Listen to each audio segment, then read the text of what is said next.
పోలీసుల పని పోలీసులదే, తమ పని తమదే అంటున్నారు మత్తు బ్యాచ్. పోలీసుల ఎత్తులకు పై ఎత్తులు వేస్తూ సరికొత్త అవతారం ఎత్తుతున్నారు. ఒక దారి మూసుకుపోతే మరొక దారి ఎంచుకుంటున్నారు. ఎవరికి అనుమానం రాకుండా తెలివిగా మత్తు బిజినెస్ చేస్తున్నారు. అయితే ఎన్ని జిమ్మిక్కులు చేసినా చివరికి పోలీసులకు అడ్డంగా దొరికిపోతున్నారు. ఇలాగే అతి తెలివి ప్రదర్శించి హైదరాబాద్ పోలీసులకు చిక్కాడు విశాఖ యువకుడు.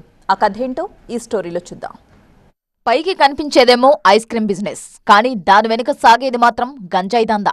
అవును, చల్లచల్లని ఐస్ క్రీమ్ మాటున మత్తెక్కించే గంజాయి బిజినెస్ చేస్తున్నాడు ఓ యువకుడు.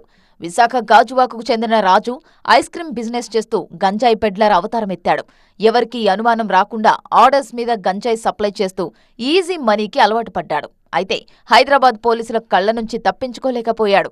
ఒడిశా నుంచి మహారాష్ట్ర చంద్రపూర్కు గంజాయి సప్లై చేస్తుండగా చాదర్ఘాట్లో పోలీసులకు అడ్డంగా దొరికిపోయాడు రాజు.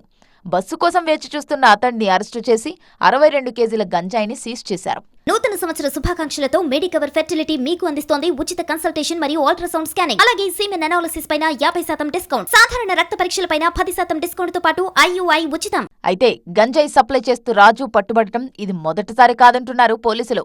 గతంలో కూడా ఎన్నోసార్లు పట్టుబడి జైలుకెళ్లొచ్చినా రాజులో మాత్రం మార్పు రాలేదంటున్నారు. గంజాయి పెడ్ల రాజుపై ఏపీ, తెలంగాణలోనూ కేసులు ఉన్నట్టు చెప్పారు. So from there he bought the ganja to Ramagundam. Nina he bought the ganja from Ramagundam to Hyderabad. Evening lo he police ko information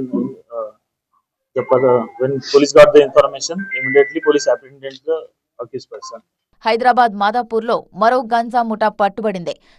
software ఇంజనీర్ల లక్ష్యంగా గంజాయి, హ్యాష్ ఆయిల్ విక్రయిస్తున్న ఇద్దరిని అరెస్టు చేశారు శంషాబాద్ ఎక్సైజ్ టాస్క్ ఫోర్స్ పోలీసులు.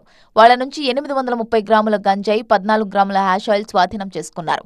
Software ఉద్యోగులనే లక్ష్యంగా చేసుకుని ఈ ముఠా గాంజా విక్రయాలు సాగిస్తున్నట్టు గుర్తించారు పోలీసులు. స్టూడెంట్స్ కి కూడా గంజాయిని అలవాటు చేసి విక్రయిస్తున్నట్టు విచారణలో తేలింది.